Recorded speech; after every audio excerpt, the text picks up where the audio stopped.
kabajamtootaaf jaalatamtoota hordoftoota chaanaalii kennaa loojikii paartii 9 walitti deebinee jirra. Loojikiin paartii 9 tooppikiin nuti waliin eegallu slippery slope fallacy kan jedhudha. Fallacy'n kun gosoota fallacy weak inductionii keessaa isa shanaffaarra jirudha. Fallacy'n weak inductionii jala jiru baay'inni isaa 6 waliin jenne 6 keessa yeroo darbe 4 waliilaaluun keenya ni yaadatama. Har'a isa shanaffaa fi isa jaffaa kan waliin xumuru ta'a jechaadha. Inni shanaffaan slippery slope fallacy kan jedhamudha. Maqama isaa kana laallee fallacy kana waa'ee isaa hubachuu dandeenya. Slippery slope fallacy jechuun fallacy dhundhularraa mucuceessuu kan jedhudha. Kana jechuun fakkeenyaaf dhakaa tokko gaara gubbaa kennee takka mootuyyuu dirroota lassanamaa fi akkasumas dhundhula qaban irra yoo kan kennu ta'e yeroo takka achi humnaan yeroo takka qofa sochoofnan hanga iddoo ga'umsa isaatti gidduudhaan kan dhaabachuu hin dandeenye ta'udha. Kanaafuu fallacy'n kunillee initial eventiin taananiin gidduutti eventiin tokkollee osoo isa dhaabuu hin dandeenye hanga dhumaatti kan itti fufu ta'uu agarsiisa jechuudha. Konseptii isaa asirraa hanga tokko hubachuu danda'uu qabaattanii. Kanaaf osoo mootu slippery slope fallacy kana laalle slippery slope argument waan jedhu jira waan ta'eef isallee hanga tokko kan waliin laallu ta'a jechuudha. Kanaaf mee slippery slope fallacy'n kun maal akka ta'e hojii halaallu. Slippery slope fallacy is a defective form of argument from what? Slippery slope jedha. Kanaafuu slippery slope fallacy'n kun defectii takka hanqina bifa hanqina argumentiin tokko maal irraa qabudha. Dhundhula tokkorraa mucucaatudha jechuudha. Argumentiin tokko dhundhula takka mootu dirra mucuceessoo takka lassanamoo tokkorraa argumentiin sun yoo mucucaatee isa itti aanu kenne inni itti aanullee isa biroo kenne inni sunis immootu isa booda jiru yoo kan kennu taate fallacy'n haala kanaan uumamu slippery slope fallacy kan jedhamudha jechuudha. Takka fallacy mucuceessoo jedhama maqaan isaa afaan Oromootiin. Before discussing about this slippery slope fallacy in detail, also bal'inna waa'ee slippery slope fallacy kana laalle slippery slope argument waan jedhamu jira. Argumentii isa waliin ilaallu pointoota mootu as keessatti wajji ilaallu jira jechuudha. So slippery slope kana wajji ilaalle tokkoffaa irratti some points should be raised about what? Slippery slope argument. Osoo waa'ee fallacy itti hin dabarre maal beekuu danda'uu qabaanna? Argumentii beekuu danda'uu qabaanna jechuudha. Kana maaliif jennaan argumentiin sun yoo defect qabaate gama fallacytti ce'ee waan ta'eef kanaafuu dura argumentii slippery slope jedhamu laallee hanqinna mootu argumentii kanarratti jiru gaafa argine argumentii kanarratti defectii wayii argine booda maal jechuu ni dandeenya? Slippery slope fallacy jennaan dursine argumenticha beekuu danda'uu qabaanna jechuudha. One very common form of argumentation is used when what? One part in a dialogue says to the other side. Argumentiin slippery slope argument jennu kun argumentii common ta'e kan yeroo hedduu itti fayyadamamuu fi akkasumas paartiin tokko waliin dubbii keessatti paartii biraatiin akkana jedhuudha jedha. Akkam jedha? Waan waraabbii keessa jiru kana kan jedhu. This action would not be good. Gochi kun gaarii miti jedha. Sababbiin inni gaarii ta'uu dideef immootu it could have bad consequences jedhaan.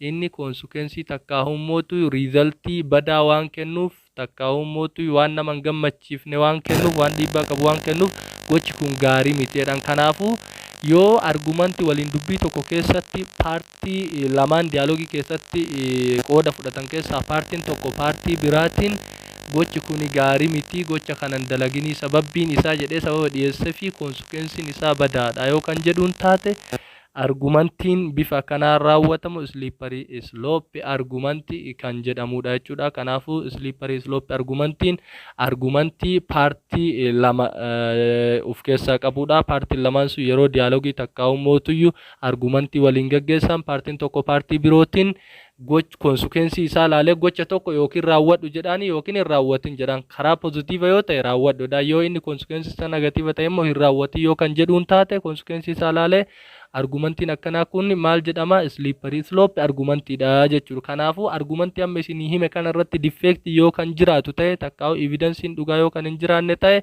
inni sun maal ta'a? Slippery slope fallacy ta'a. Gara fallacytti jijjiirama jechuudha. For example jedhama. Example kana haalaallu. You are thinking of taking a certain medication. Ati qoricha wahii takka mootu dawaa wahii fudhachuudhaaf yaadaa jirtaa jedha fudhachuuf yaadu jirta osoo ati fudhachuuf yaadu jirtu doktor tokko maal siin jedhedha your doctor says doktor kee maal siin jedhe you have a blood pressure ati dhiibbaa dhiigaa qabda and taking this medication raises your blood pressure so in your case there would be what a bad side effect of taking it laal doktorri ati qoricha wayii ni fudhadha jettee yaadu jirta doktorri mootu maal siin jedha ati dhiibbaa dhiigaa waan qabduuf qorichi kuni dhiibbaa dhiigaa ati qabdu san sitti dabalata akka ol kaasa waan taheef keezii kee kana keessatti qoricha hin fudhadha jettee yaaddu kana fudhachuun side effect irratti qaba kanaafuu dhiisuu qabda jedhee maal laalee amma namichi kun diraagii kanarraa namicha diraagii takkaa qoricha kana ni fudhadha jedhee yaadu kana maalirra dhaabbate irraa dhoorgi consequence inni fidu qorichi inni fudhachuu deemu kuni qoricha dhiibbaa dhiigaa inni duraan qabu namtichi uumamumaanuu dhiibbaa dhiigaa qaba dhukkubbii dhiibbaa dhiigaa qaba kanaafuu qorichi inni fudhachuu deemu sun yoo kan fudhatu ta'e dhiibbaa dhiigaa hamma duraan jirurraa akka itti ol dabalu taasisaa jechuudha kanaafuu qorichi kun namicha kanaaf side effect waan qabuuf irraa dhoorge jechuudha maalirra dhaabbate irraa dhoorge consequence isarra dhaabbatee irraa dhoorge jechuudha kanaafuu inni kun consequence irra dhaabbatee gocha kanarraa nama dhoorguun kun argumentiin haala kanaan taasifame kun maal jedhama slippery slope argument jedhama jechuudha fakkeenya namni isin dubbise kun the best example of slippery slope argument jedhama jechuudha yoo qormaata irratti fakkeenya kana ka isinii fidu taate fakkeenyaaf akkam jedhe you suppose you are thinking of taking a certain medication mee fudhannu ati qoricha wayii fudhachuuf yaadaa jirta osoo akkasii jirtu doktorri ati dhiibbaa dhiigaa waan qabduuf qoricha kana fudhachuun siif hin ta'u dhiibbaa dhiigaa kee dabala waan ta'eef consequence isaa dhiibbaa dhiigaa waan dabaluuf irraa si dhoorge yoo kan siin jedhu taate kuni slippery slope fallacy osoo hin ta'in normal slippery slope argumentiidha defect homaatu hin qabu jechuudha maaliif jennaan qorichi isaa sun proof ta'e waan ta'eef medical professionaladhaan takka health professional mirkaneessee jira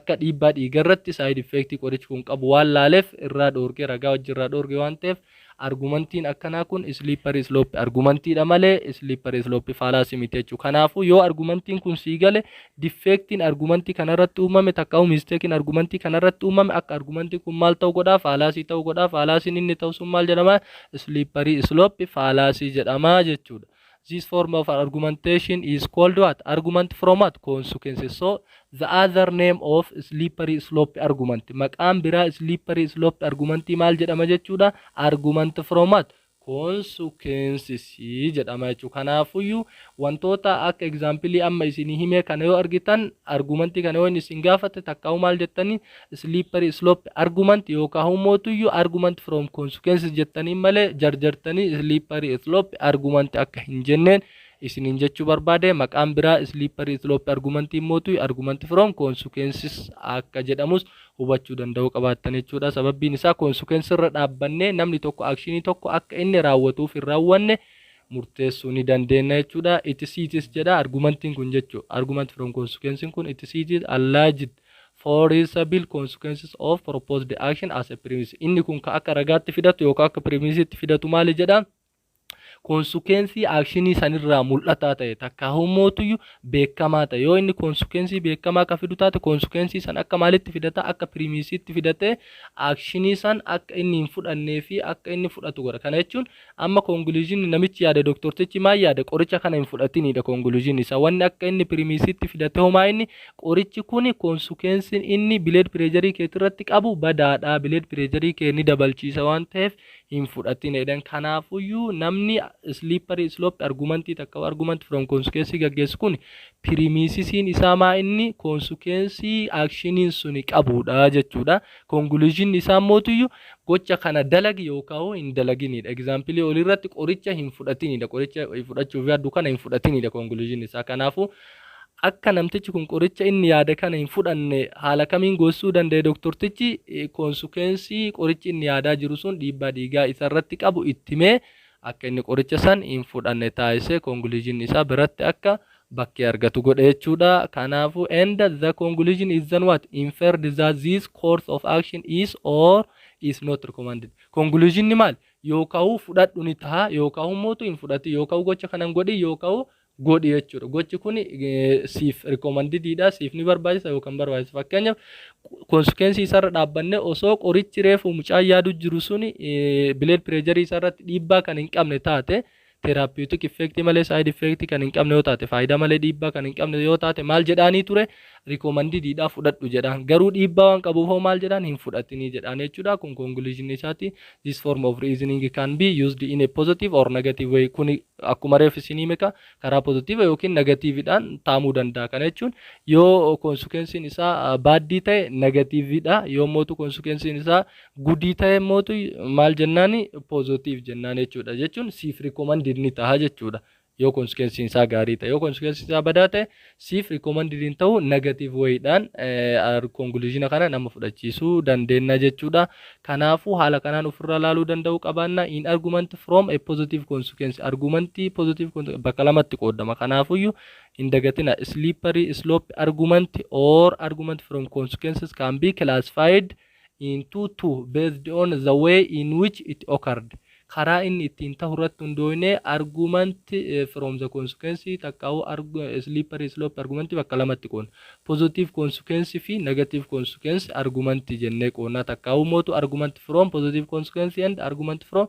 negative consequence jennaani argument from consequence ni mootu a policy or course of action is what supported by citing positive consequence inni kun kan raawwatamu yeroo actioniin suni positive consequence qabaatu ta'e gaafa inni gochichi sun positive consequence kan qabaatu ta'e kanaafu conclusion isaa maal taare recommended ta'a jechuudha conclusion isaa san fudhachuun ni barbaachisa jechuudha negative keessatti mootu in argument from negative consequence a policy or course of action imaammanni sun takkaawu gochi sun argued against what by citing negative consequences of carrying it out kanaafu negative consequence sirratti qabaa gochi sun jenneeni akka inni conclusion san takkaawu mootu wanti sun isaaf maal hin taane ibsinaaf recommended hin taaneef ibsineef conclusion not recommended jedhu fudhachiifnaa jechuudha kanaafu slippery slope argument is species of what negative reasoning from consequences used where to what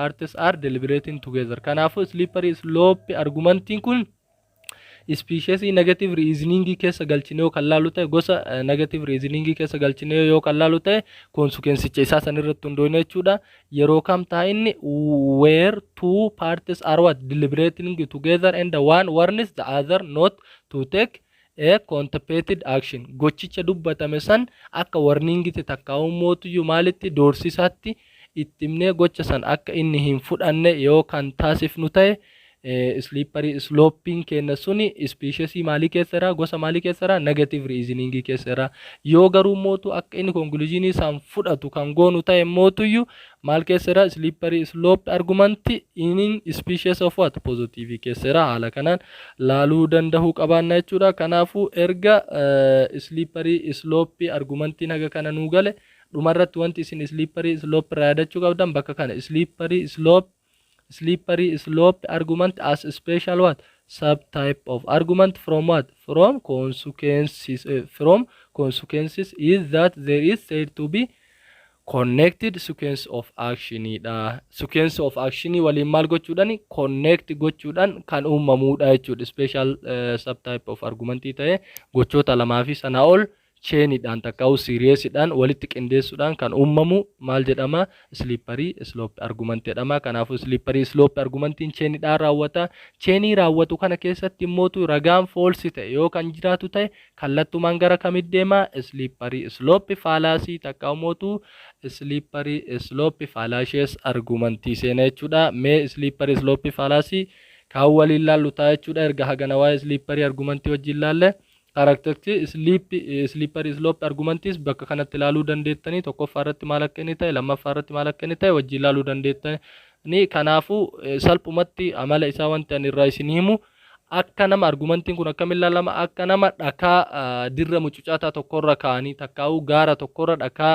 keette yeroo takka qofa humnaan force goote kanaafu dhakaan ati gaara gubbaa yeroo takka force goote sun hanga pointii dhumaa takkaawu dirra lafaa qaqqabutti gidduutti wanti fedhe kan isa dhaabuu hin dandeenye tahuu akkuma beeynu argumentiin kunillee karakteristiksiin isaa beekamaan akka dhakaa dirra dhundhulatee takkaawu lafa gaaraa gadirra mucuceessineetti kan ilaallamu tahuu isaa kan asirraa hubattan ta'a. Kanaafuu mee yeroo keenya wajjin deemuuf slippery slope fallaasiin kun akkamitti akka inni uumamu slippery slope fallacy occurs when the arguer assumes lala amma assume godha malee ragaan fidatu jechuu cheenii san keessatti assumes that a chain reaction will occur but there is what insufficient evidence jedha lala waan inni nuun jedhu asirratti inni kun slippery sloping fallaasiin kun kan inni uumamu jedha cheenii san keessatti yoo arguwariin tokko ragaa isaa ka assume godhu taate jechuun assume tilmaamu maan kaha malee evidence inni kaawu sun maalidha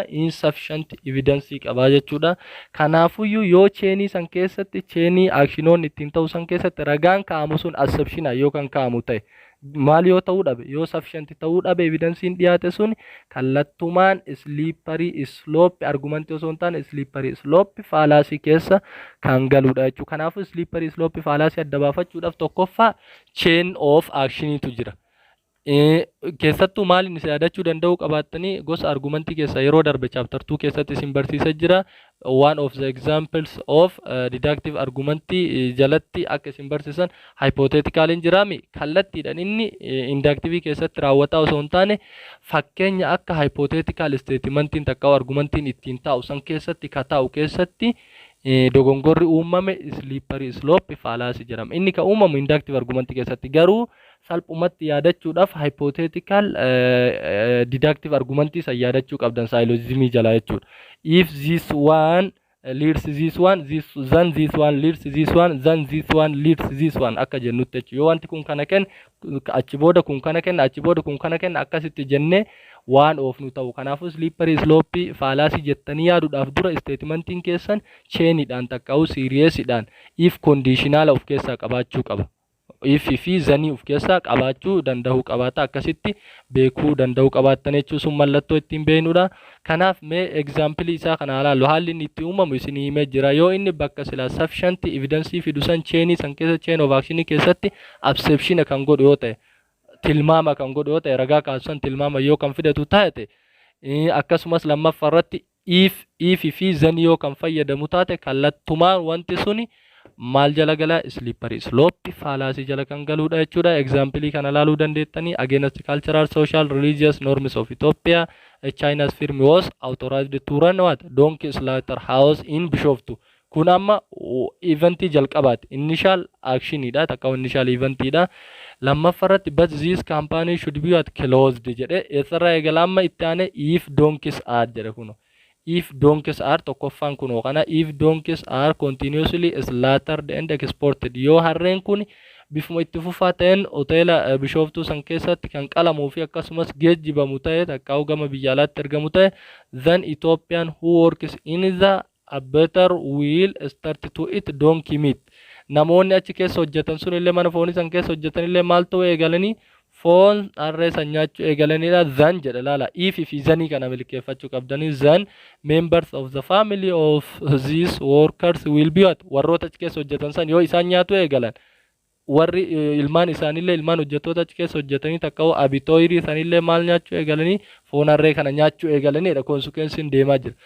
This gradually jedha ammallee dhumarratti immoo inni kun achi booda yoo ijoollee warra hojjettoota kanallee nyaachuu eegalan maal kennedha their neighbors ollaa isaaniitu nyaataadha. Achi booda maal jedha village to accept the same practice ammallee mootu warri irraa ganda san keessa jiranillee ni eegaladha. Finally whole country will what follow which in turn leads to the total collapse of Ethiopian food culture. Ethiopian maan guutunuu akka waliigalatti nyaata aadaa isa godhatteedha foon harree laala. Hoteela Bishoftuu keessatti jedha hoteela Bishoftuu keessatti harree qaluutu jira jedha. Erga harree qaluun kun jiraate namoonni mana hoteelaa san keessa dalagan jedha. Yoo harree qaluun kun takka hoteelli harree kun akkasumatti banamee kan itti fufu taate tokkoffaa irratti warri nyaatu eegalu maali jedha warra achi keessa hojjetu jedha. Ergasii immootu ilmaan isaanillee ni nyaatanidha. Ergasii immootuyyuu maal jedha naayibooriin ollaan isaanillee ni nyaatanidha. Ergasii hoo ollaan isaanii nyaate gandi isaanillee ni nyaatadha. Achi booda hoo maaltu nyaata jedha biyyattiin guutuun walitti deebitee akka nyaata aadaatti godhattee nyaatteedha. Kun assumption malee hoteelli tokko fakkeenyaaf foon fedhe nyaateef hojjetaan even namni achi keessa hojjetu nyaachuu dhabuu danda'a. Fakkeenyaaf nam tokko kan muslimaa hoteela kiristaanaa keessa dalga osoo foon kiristaanaa san hin nyaatin hojjeteetumaan maallaqa ofii mindaa ofii kajjaa argatee nyaata mootu amantaa isaatii waliin tuune nyaatee jiraachuu ni danda'a. Kanaafuu inni absepshinaan godhe malee konsekwensiin inni kaa'e kun gochi kun dhuguma dura raawwatame ka lammaffaan kennu ka lammaffaa ka sadaffaan kennu ka sadaffaa ka afraffaan kennu sobaa jechuudha. Kanaafuu liinkii inni kaa'e kana keessatti absepshina jira malee sufficient evidensiin hin jiru. Faalaasiin egzaampilii akkanaatiin barraa'u maal jedhama? Slippery slope faalaasii kan jedhamudha. Mallattoo lamaan san irraa akka hin daganne ifi fi zanii of keessaa qaba. Ammallee chain of actioniin sun assumptionaan ka'a malee sufficient evidensiin kan hin kaa'amne ta'uu baruu danda'u qabaanna jechuudha. Kanaaf example kana akka hin daganne example kanaaf kana fakkaatan best examples of slippery slope fallacy dha. The fallacy of slippery slope is what? A variety of false cause fallacy. Sanyii maaliti fallacy'n kun? False cause fallacy. False cause fallacy'n type meeqa of jalaa qaba jenne? 4 of jalaa qaba jenne. Yeroo dabarte sadi of jalaa qaba jenne.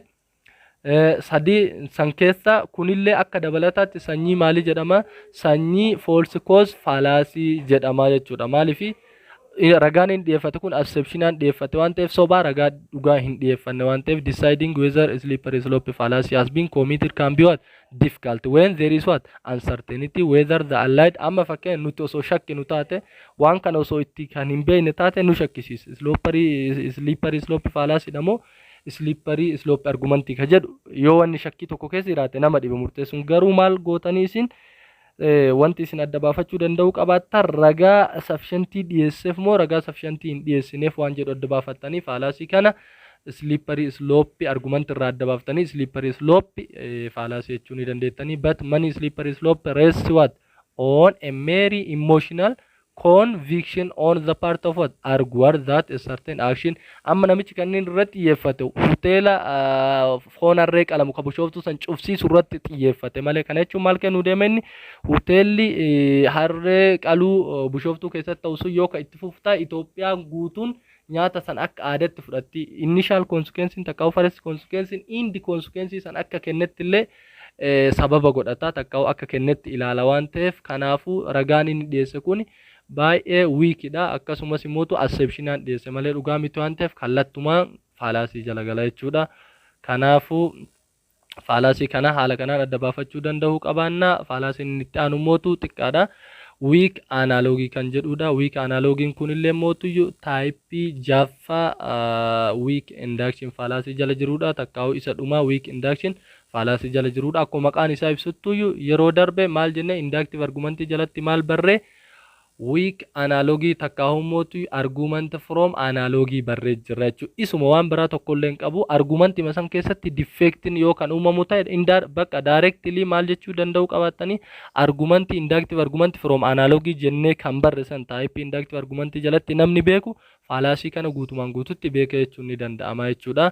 Inni kun maqaa biraatiin maal jedhama? Weak analogy is defective or flawed argument from what? Analogy. Inni kun kan uumamu defecti maal irratti uumamedha jedha? Analogy irratti wal fakkeenya takkaa'u similarity keezii ta'e wayii irratti wantoonni lama walitti qaban irratti hundaa'ee keezii san irra dhaabbanne fakkeenyaaf wanti tokko keezii sadiin yoo ka walitti dhiyaatu ta'e keezii sadi qofa laallee sadan yoo ka wal nu fakkaatu ta'e keezii 15 qorachuu yoo barbaanne keezii sadan duraati wal fakkaate keezii hafe hundaan wal fakkaata jennee yoo kan fudhanu ta'e keezii sadan duraa saniin jarri wal fakkaannan maqaa tokko yoo kan ibsinu taate jara lamaan fallacy'n akkanaa kun maal jedhama? Weak analog fallacy kan jedhamudha jechuudha. Argument from analogy is what? Very commonly used kind of what?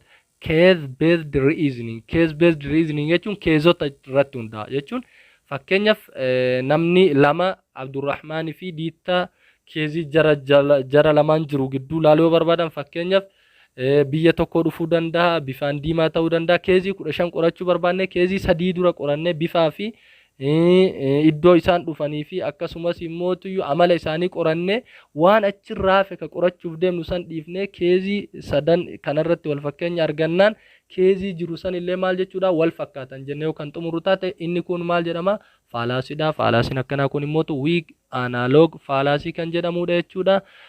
Where one case is what? Held to similar to another. Yoo keeziin tokko keezii biraatiin in a particular respect tokko keessatti ka wal fakkaatuun ta'e since one case is held to have a certain property keeziin tokko amala adda wayii qaba ka irraafe then the other case it is what concluded also has the same property amaluma wal fakkaatu qaba keeziin kanarraafe illee keezotuma qorannee amaluma keezii qorannee amma arganne kana qabaa yoo kan jennuun taate fallaasiin haala kanaan uumamu kun maal jedhama weak analog fallacy jedhama because it based on what one case is similar so it based only on the similarity of a certain cases not on all cases research inni ka godhu keezii hundarratti osoo hin taane keezii muraasa qofarratti godhee keezii hafan guutuurratti wal fakkaatan jedhee haala tokko yoo kan ibsu taate weak analog fallacy jennaani two things waan lama hubachuu qabna asirratti situations or cases could be what similar to each other in a certain respect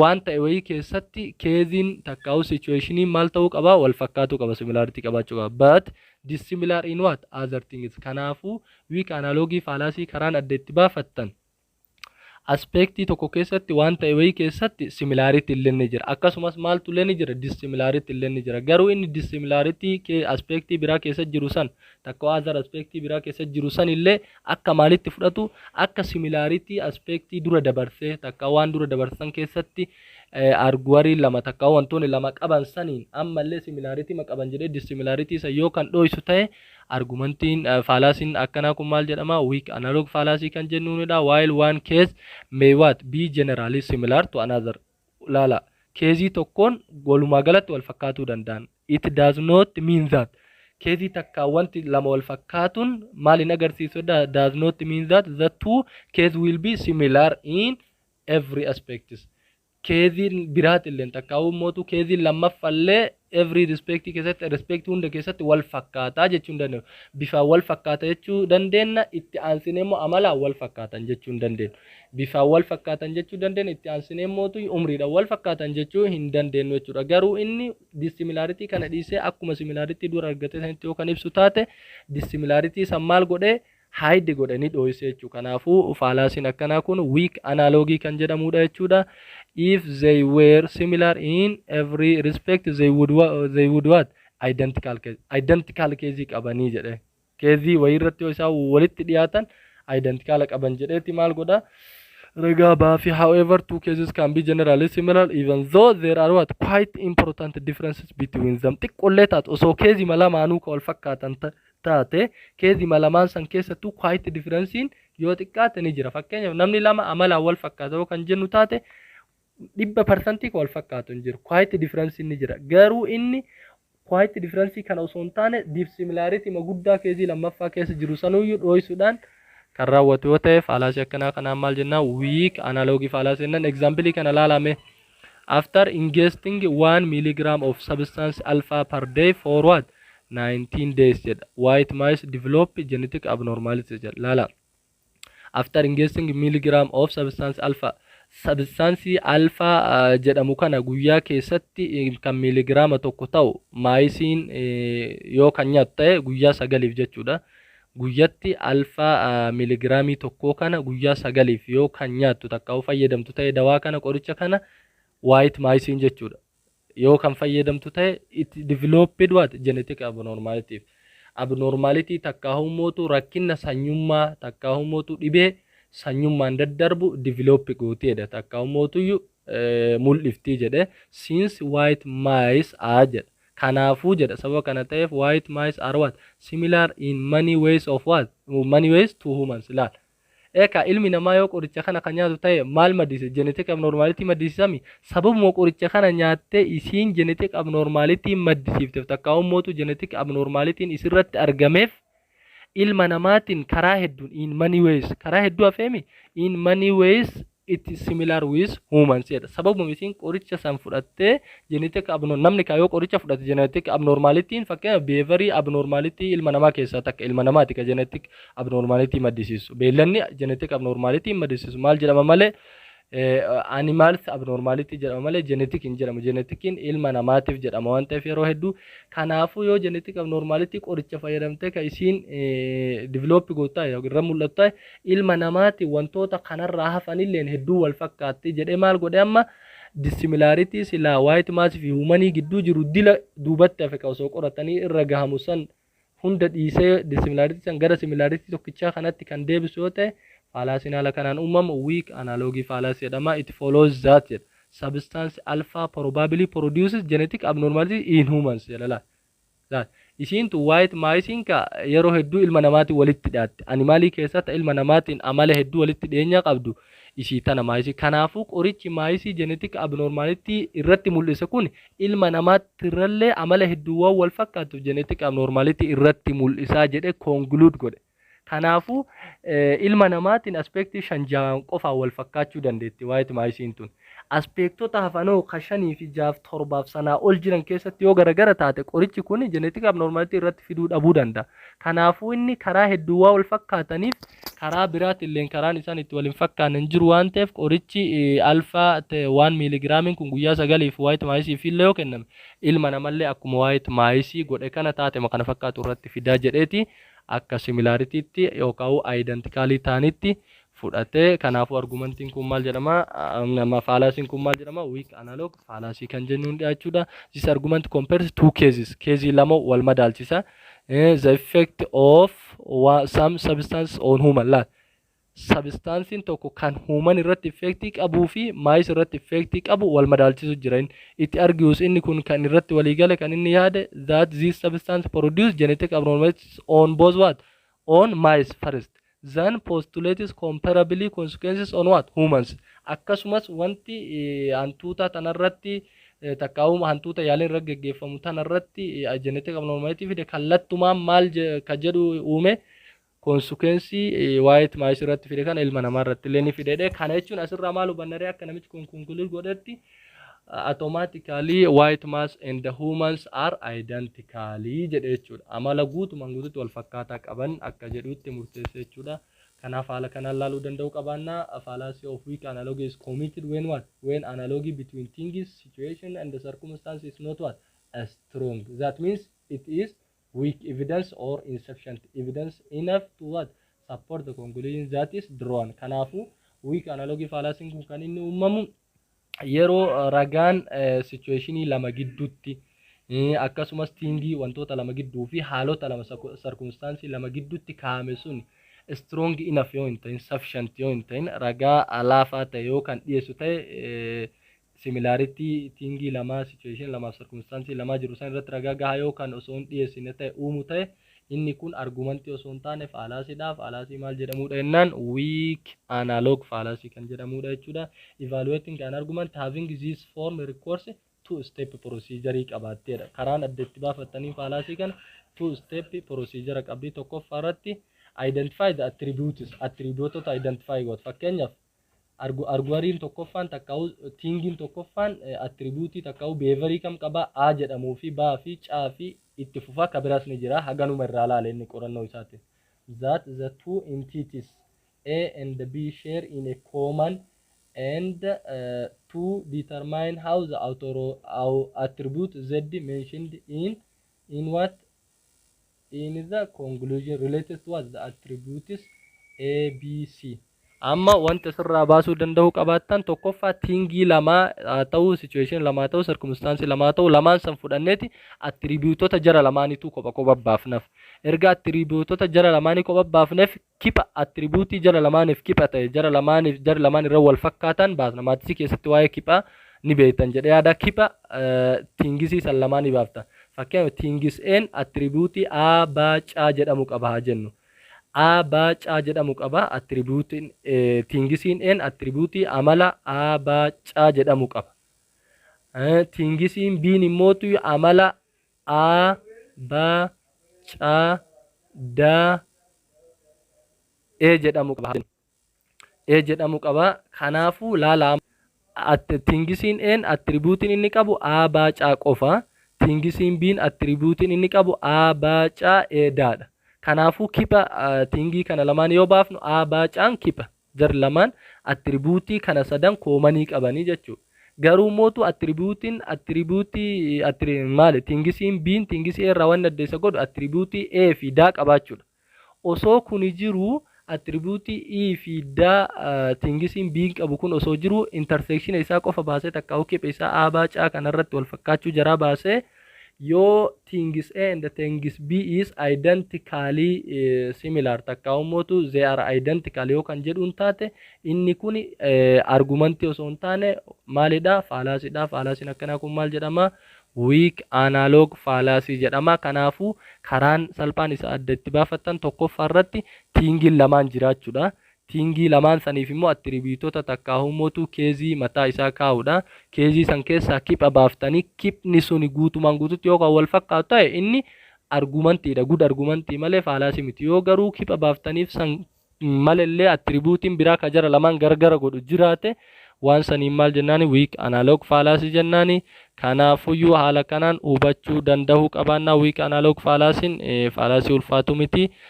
Similarity isaa fi akkasumas immootu difference isaa yookaan dissimilarity isaa laaltanii waan hubachuu dandeettanidha. When an individual is diagnosed as having cancer, namni tokko yoo kaansarii qabaachuun isaa kan qoratame irra gahamu taate every effort is made to kill jedha. Effortiin hunduuyyuu jedha seelii isaa keessatti akka ummootu immunity system isaa to kill the cancerous growth.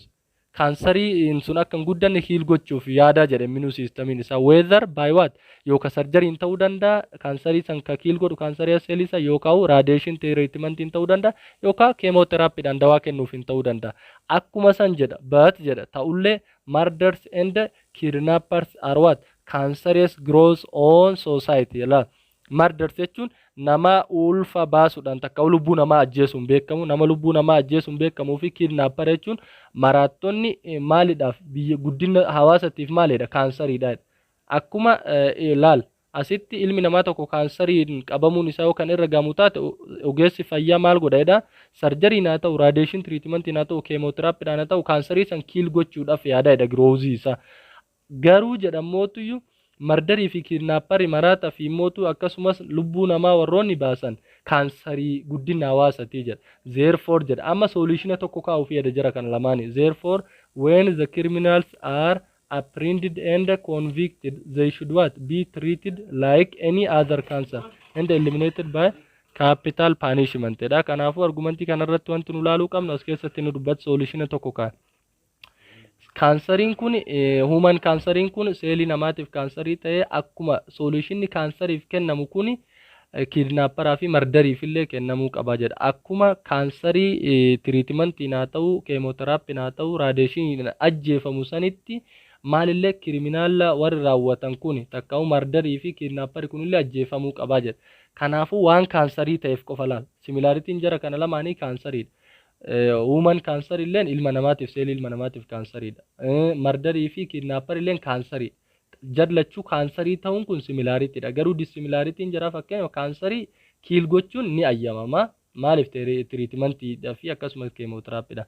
Garuu ilma namaa mootu kidnapperii fi mardarii kana mootu kiil godhaa wanti jedhu solution hin ta'u jechuudha. Kanaafuu dissimilaritii kana dho'iseetuma inni maal jedhan akka similarity fudhatte as keessa gara gadii kana dubbisuu dandeettan solution isaa maal jedha. The argument is based on similarities between the growth of cancer in human body and what existence of criminals in society. Jar lamaan kansariidha. Kun kansarii hawaasa keessatti kun kansarii qaama namaa keessatti. Jechi kansarii jedhu similar godha jara lamaan. Cases maqaa cancer jedhu irratti wal fakkaatan. It is true that when a certain cell is identified a cancer every effort would be made to kill what tiruudha jedha. Yoo kansariin tokko seelii tokko keessatti argame maal gochuun seelii kansariis taate san guutumaan guutuutti ajjeesuun ni taha jedha ni ayyama kansarii.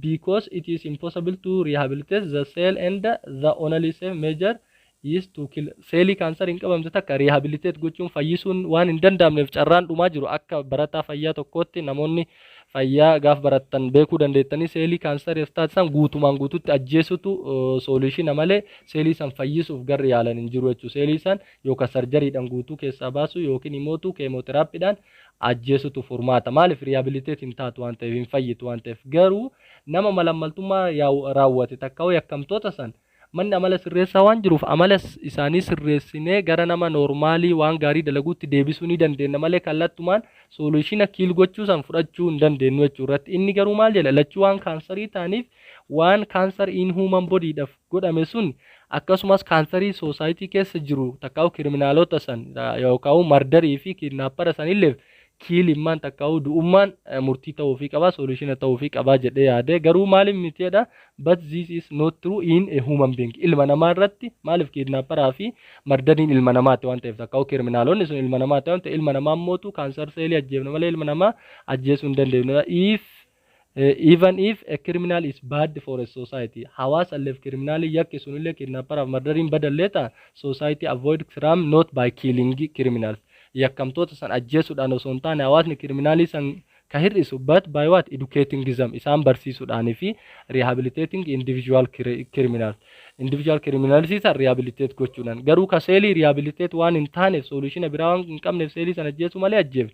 Kana garuu waanuma jar lamaan maqaa cancer jedhamtu qabaatteef qofa solutionuma cancer in the human body dhaaf kennine san cancer in the society warra fidan kana mardarii fi kidnappara kanaaf maraata fi akkasuma nama ajjeesu kanaaf solution akkana kennuun dura solution biraa ni jira. Kanaafuu dissimilarity asirratti qaba garuu inni dissimilarity kana dhiisee maal jedhe just this analogy fallacy because what the conclusion based on weak and inadequate analogy between human being and the cell ilma namaatii fi seelii gidduu similarity jirtu takkitti san fudhateeti dissimilarity jiru hunda hambise waan ta'eef kanaafuu weak analogy fallacy ta'e haala kanaan adda baafachuu danda'uu qabaattanii waan nu dhageeffattaniif galatoomaa jechuu barbaada. Akkasumas yeroo itti aanu yoo rabbiin fayyaa nuu kenne lesson 4 fallacy perception jedhamuun kan walitti deebinu ta'a.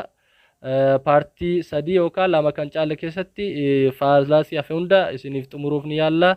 Turtii gaarii.